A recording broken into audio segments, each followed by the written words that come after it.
would you advise him to do it before or after Trump being back in the White House? That's a great question. Yeah. I mean, my analysis would be if we do it before the election, we know what we're going to get, more or less. After the election, who knows if Trump simply puts a reciprocal tariff on all Chinese imports? Who knows?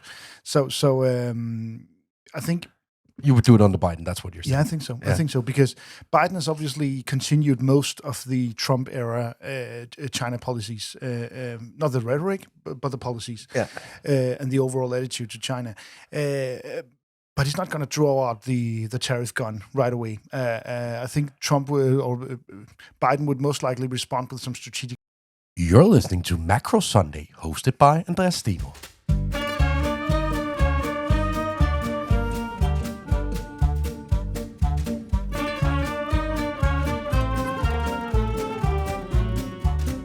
Hi everyone and welcome to the Macro Sunday. I'm Andreas Steno, founder and CEO of Steno Research. And as per usual in Macro Sunday, I'm joined by you, my co-host Mikkel Rosenvold. Welcome to you. Thanks a lot. Head of geopolitics here at Steno Research, and we have lots of political themes to discuss today. Absolutely. But it seems like, I mean, at least right when we're recording, it seems like rate cut bets are back. Yeah. Let's start up with that, Andreas. We've had let's just rewind a little bit. We've had some mixed signals from the US economy, Indeed. Some localized PMIs. It seems the narrative was building that reflation was over. I know you disagree a little bit with this. What's the sentiment right now? I guess you're right that, I mean, the data that we've received over the past couple of weeks points south for the growth momentum. It's hard to find any strong signs of growth in the April sentiment data. First of all, I don't really buy into that because, I mean, we've seen so many head fakes from the PMI surveys over the past 3-4 years that I've stopped counting, basically. It seems very much out of sync and or out of whack with the actual consumption numbers, with the actual production numbers and all of that. But yet the market is going back and forth alongside these PMIs. So we obviously have to watch them still just because of that. Before we elaborate, Andreas, let's just run over the rest of the agenda. This was just meant to be a little teaser. We're going to talk about the yuan. We're going to talk a lot more about the Fed, obviously. Yeah. We're going to be talking about what our models are telling us right now, a little bit about crypto. So stay tuned for that for the rest of the show. and also just our usual little ad here. Go to stenoresearch.com to check out all of our content. Just wanted to get that in there before we... Is the Geo30 coupon code still alive, Mikkel? If not, I'll go right out and open it again. Now that you've mentioned it, yes. You can do that for 30% off your first 3 purchases. We'll get it open for you. Yeah. No problem. So, Andreas, let's get back to the inflation topic. We also had a Fed meeting. Is the Fed sort of caught in their own previous narrative, some sort of path dependency, or what do you see at the moment? Allow me to rant a little bit more about PMIs before I get to that, because you basically stopped me in the middle of a rant here. The PMI surveys suck, and we've seen that 3-4 years in a row. So this is kind of a game of second guessing the next move in a survey that you cannot use for anything good. On top of that, it is also a guessing game on seasonality patterns. Given the extreme volatility that we've seen in how they've handled seasonality since 2020. And obviously, we've introduced a lot of outliers to the time series because of lockdowns, reopenings, back and forth. And I essentially think that this is the main underlying reason why we have these weird moves up and down in the PMI around the trend. So the bottom line on this PMI story is that some of the most interest rate sensitive countries on earth, take the example of Sweden, just across the bridge from where we record. The PMIs from Sweden, they actually performed in April, in sharp contrast to what you saw around the globe. That's kind of interesting. If inflation is over, if The momentum is gone. Why is the most interest rate sensitive economy then performing? You could argue that it's because of hopes of lower interest rates in Sweden. We'll obviously most likely get a cut from Sweden already in May. And obviously on the other side of that equation, we've seen the Federal Reserve postponing the cuts expected in the US economy. So that could be one explanation. But still, I mean, Sweden should be some sort of a bellwether for what's going on elsewhere. So when Sweden performs this month, you should expect the US PMI to perform in 2-3 months from now. That's just one thing to bear in mind when we talk about the weakness in April in various gauges from the US economy. Talking about the Fed, I'm kind of inclined to say that they're now stuck in what I call the FCI loop. That FCI loop was basically introduced back in October last year.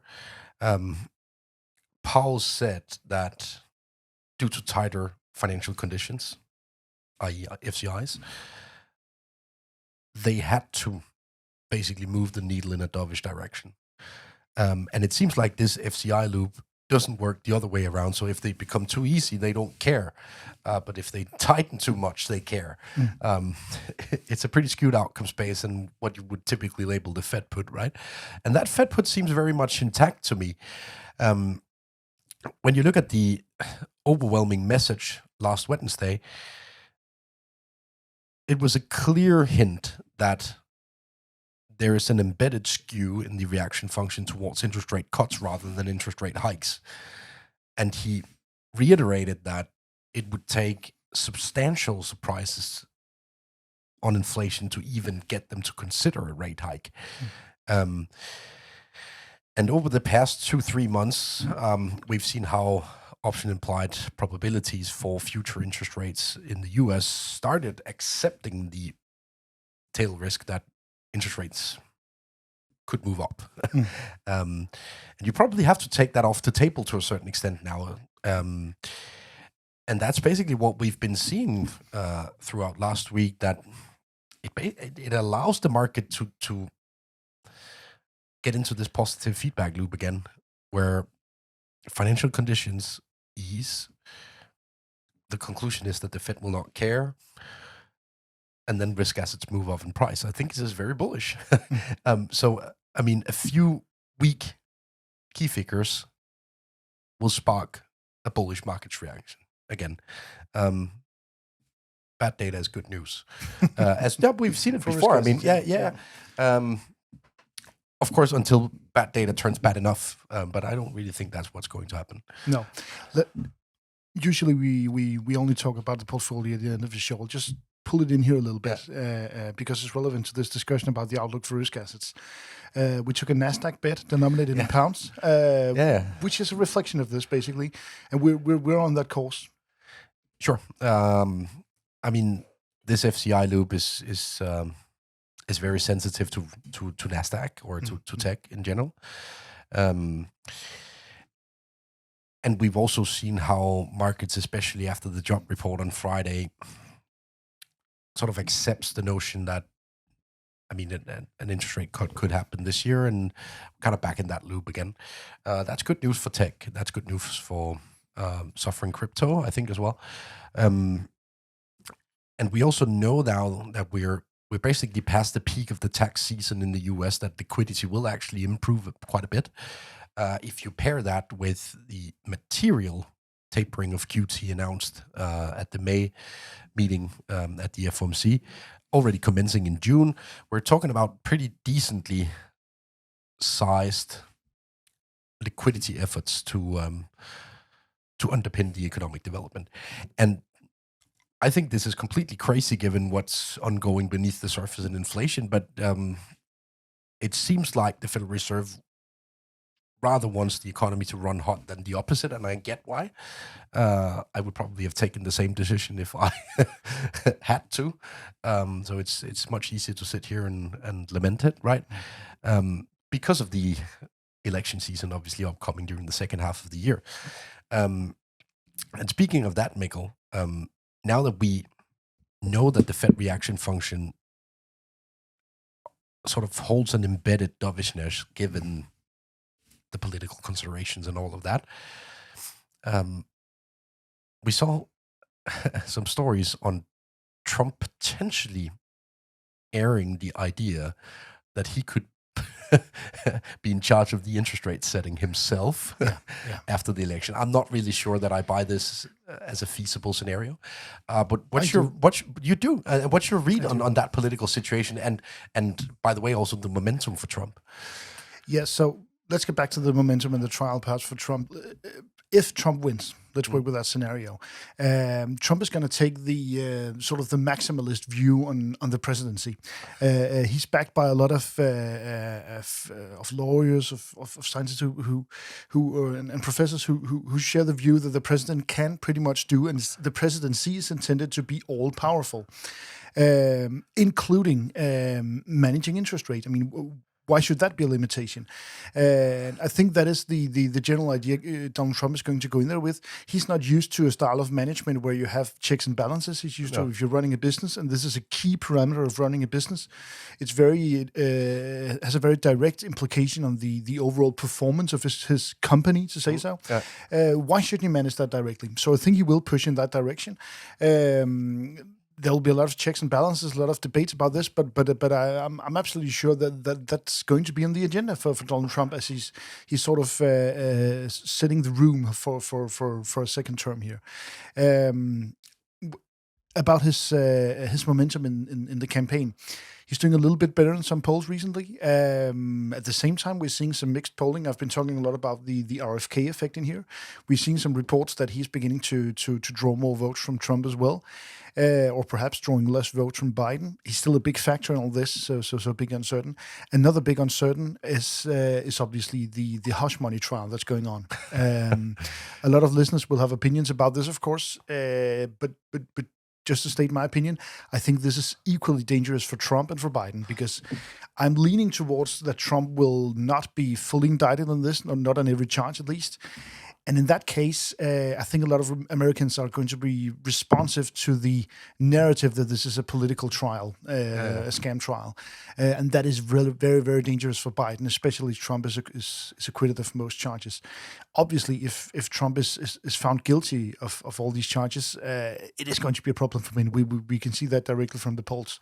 His hardcore supporters will obviously not care, but a lot of the swing voters will be affected by a presidential candidate being indicted of these charges. So this is a big uncertain, but it could be an uncertain for both parties, actually. We'll cover that as we go along, obviously, but very, very interesting times. If you look at RFK, right? Yeah.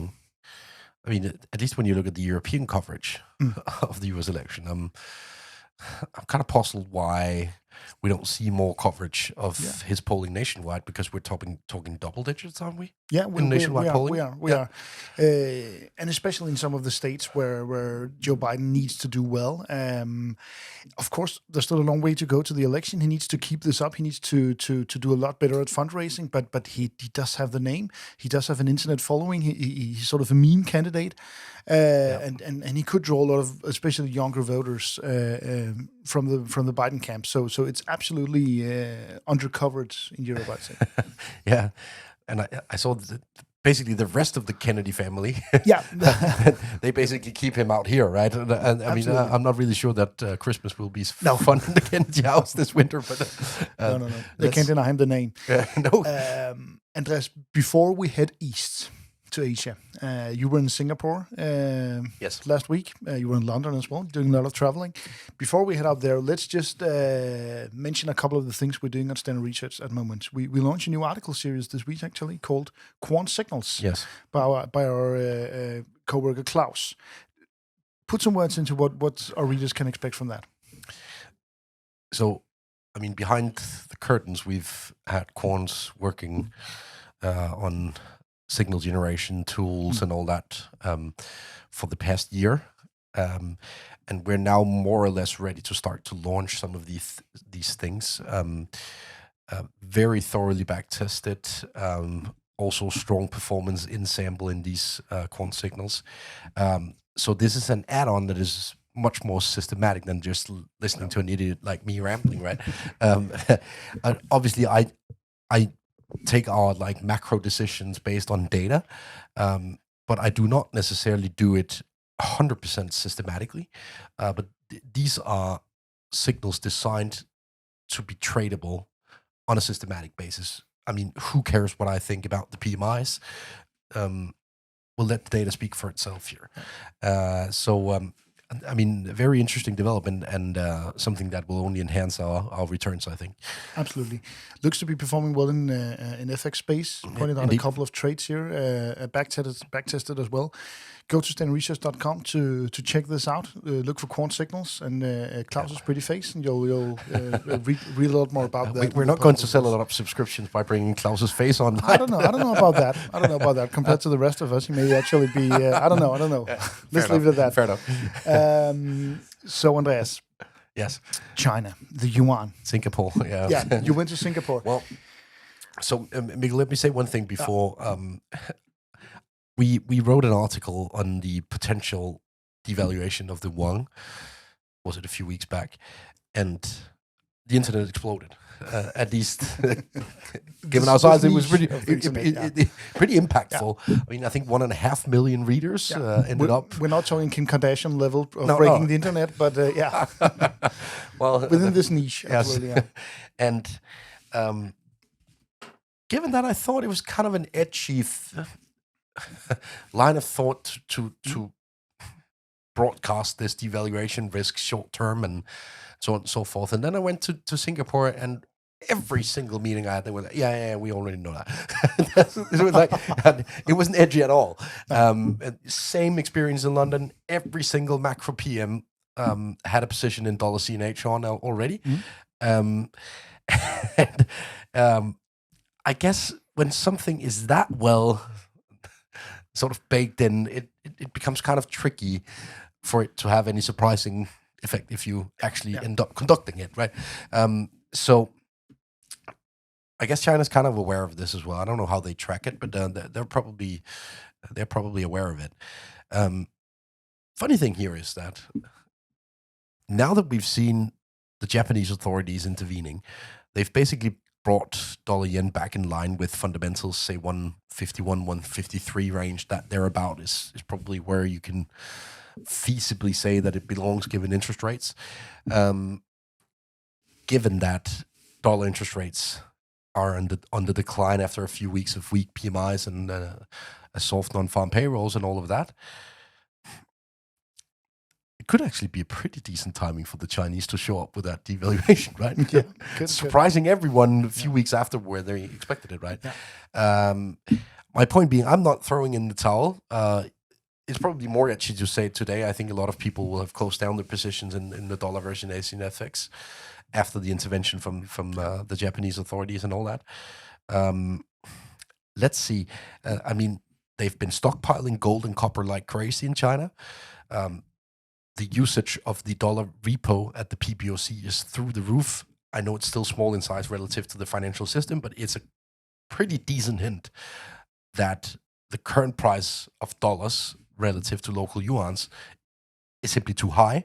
You need to do something to solve that equation. And we also, I mean, by the way, what on earth is going on in the Chinese equity market in Hang Seng? Amidst their holidays, I mean, we've seen a 5-6% increase. I don't know whether they just went home and bought stocks on the internet. Sort of a FOMO, getting too many good ideas when you're back home with the family. I don't know. Point being here that there are some signs of improving sentiment around China, and that could be a really interesting timing to utilize for them. Yeah. It seems to me that their currency is somehow, I don't know if this is a way to put it, somehow well positioned to import soybeans from Brazil and export EVs to Europe and America, perhaps. You know, it seems like they've put themselves in a decent position for that. But obviously devaluation, obviously the currency situation is poised to reignite their production sector. That's at least, I mean, probably the most straightforward logic behind doing it. also since, I mean, when you look at interest rate spreads, inflation spreads and stuff like that, it belongs at 7.75 or maybe even at the 8 handle $CNH. So we're talking far from fair values right now. The question is, Mikkel, and I'll ask you that question. The feedback I got in Asia, I also got that question a few times in London, also from a few of our sparring partners in the US. So cynically speaking, you're in charge of the People's Bank of China now. You've just booked a call with Xi Jinping, trying to guide him on the timing of this devaluation. But it will probably be a very political decision if they take it, right? Absolutely. Would you advise him to do it before or after Trump being back in the White House? That's a great question. Yeah. I mean, my analysis would be if we do it before the election, we know what we're going to get, more or less. After the election, who knows if Trump simply puts a reciprocal tariff on all Chinese imports? Who knows? So I think you would do it under Biden. That's what you're saying. Yeah, I think so. I think so because Biden has obviously continued most of the Trump era China policies, not the rhetoric, but the policies, and the overall attitude to China. But he's not going to draw out the tariff gun right away. I think Trump or Biden would most likely respond with some strategic measures, increase decoupling of investment, that sort of thing, while Trump might actually, pull out the heavy guns in this scenario. He's already been talking about that. Yeah, but when we're talking about the yuan devaluation, I simply need to play our disclaimer in this podcast because I think, and I've, in all fairness, received a lot of feedback in the inbox on that. I think I wrote 5 reasons why the devaluation will happen next week, and that was last week. By the time of recording, nothing has happened. No. So my storytelling is... Sometimes maybe good, sometimes maybe shit. It was kind of shit this time around, I have to admit that. But I mean, others, we like to try and predict what's going to happen instead of explain what has happened. Yes. So who cares about that? Really? It increases the rate of error. Let's just be honest about that. That's on my part as well. Well, if you're wrong about what happened, then I guess you need to look for another job. But I get where you're going, Mikkel. One final thing in relation to this, right? Visiting Singapore was quite the eye opener again for me. I'm there a few times a year. It's been a while since I've been to mainland China. I don't want to go right now, and I don't necessarily need to express why because I think it's pretty obvious. But when you go to Singapore right now, it's just full of the inflow from China, from Hong Kong, from Taiwan is pretty amazing, and it seems like Singapore is the financial hub that you expect to be safe in, if you know what I mean. And I mean, I'm not particularly well into the Singaporean history, but is it fair to assume that Singapore is safer than Taiwan? Yeah, I'd say so. It's a much bigger financial hub, and then politically speaking, it should be very safe. It's obviously it's at the very least, it's not a region that the People's Republic of China considers a state of. No, that's it, right? I mean, yeah, that's probably why. Yeah, absolutely, and I think they have some sort of. I wouldn't say an understanding, but they're accepting the state of Singapore and accepting that many Chinese high net worth individuals travel there, because Singapore also is sort of a pressure valve. I think it would be the right term for a lot of these people moving out without necessarily exiting Asia altogether. So I mean, it's that's true. One interesting thing, I'm not sure I'm done on the analysis of this, is that if China. If all this we've seen from China is an attempt to return to their factory of the world, we're trying to produce goods. I mean, it's all fine and well that they can get all the raw materials they need from Russia, from the global south. They can have. They have their own oil field now, basically. Yeah. They need markets. Yes. And those markets is the US and Europe. You can't really. The global south is not ready to take off to take all take that role as a market for all these Chinese-produced goods. So this strategy, if this is a strategy from China, has some sort of end date if the decoupling between U.S. and Chinese markets is continuing. In relation to that, Mikkel, quick quiz. I had a look at global unit prices from the Coca-Cola report last week. So basically looking at the price of a Coca-Cola across the globe, right? So I had to look at the consumption of Coca-Cola across the globe. And now we're talking nominally, not per capita, right? No. List the 3 biggest markets worldwide for Coca-Cola. For Coca-Cola? Yeah. The US is number 1. That's Obviously. Well, I would say China. I don't know if they're. I think they're number 3. Yes, no, as far as I remember, number 3, number 2, and Nigeria, Mexico. Yeah, okay, obviously. And Brazil is number 4. Yeah, and I was actually surprised to see. I mean, even when I did the per capita calculations, the Europe is not drinking a lot of Coke. No, we have our own brands, perhaps. They did in some Latin countries as well. Yeah. Maybe we drink more Very Pepsi. interesting. I don't know. Perhaps. The reason why I bring this up is that, as far as I can calculate, the global unit price of a Coca-Cola is up 13% since exactly a year ago. That's even surpassing the yearly change that we saw in 22. Right at the peak of the inflation crisis. I'm not saying that Coca-Cola is like a bellwether for everything, but it's a pretty standard product that you could basically label a necessity, more or less, and it's up 13%. I don't think that's a strong hint that inflation is over, but no. It's true. Yeah, and of course, this could be partially driven by increasing food prices in regions where you actually had deflation in 22 to a certain extent in that. Yeah. But let's see. I mean, it's obviously not only US centric, but this current vibe that maybe inflation is actually over and all that. I'm not sure. Let's see. What else do we need to cover, Andreas? We're looking at crypto as well. Our great guy Mass has done a couple of crypto articles. Not the best circumstances for digital assets. Perhaps some short-term possibilities, but a lot of guys are taking some hits on Ethereum and Bitcoin. These are speaking partners. They're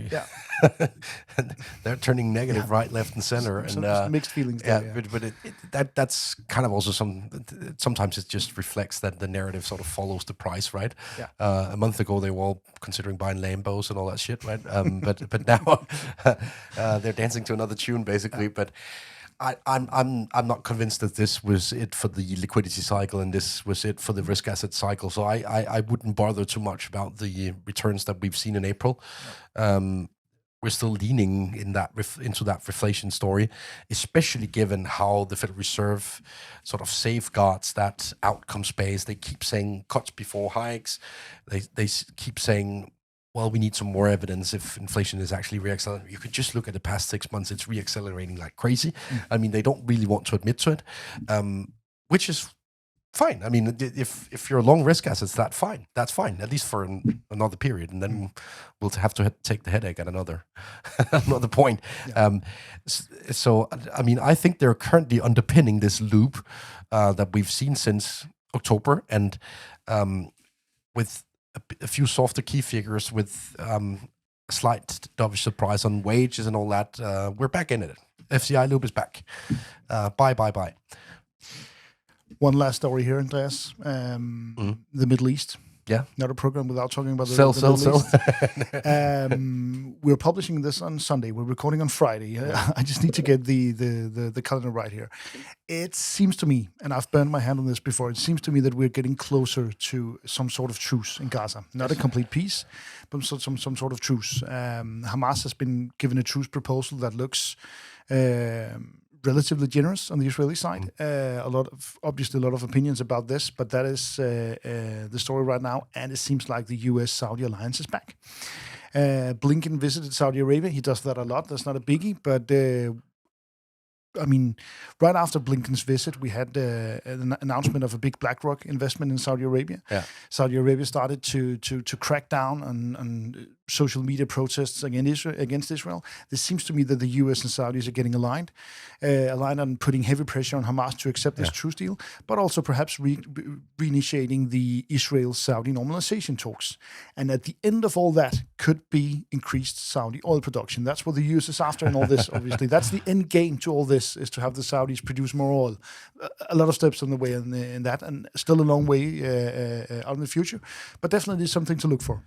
But Biden and Blinken, they're kind of hilarious when it comes to oil, because they rather prefer that oil is drilled in Saudi Arabia than at home soil.